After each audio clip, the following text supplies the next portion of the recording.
Баршаңызға қайырлы күн. Таңғы асқа өте жылдам әрі дәмді болатын тағы бір рецептпен бөліскім келеді.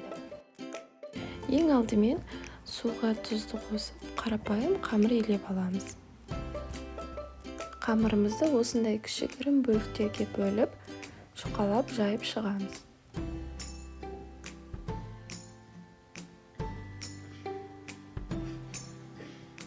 Дайын болған қамырымызға үккіштен сырты өткізіп саламыз.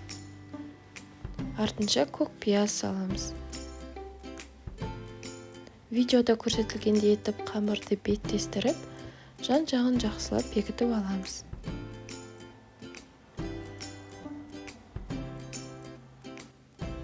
Қызып тұрған табаға кішкене май құйып, жай отта екі жағын қызартып қуырып аламыз.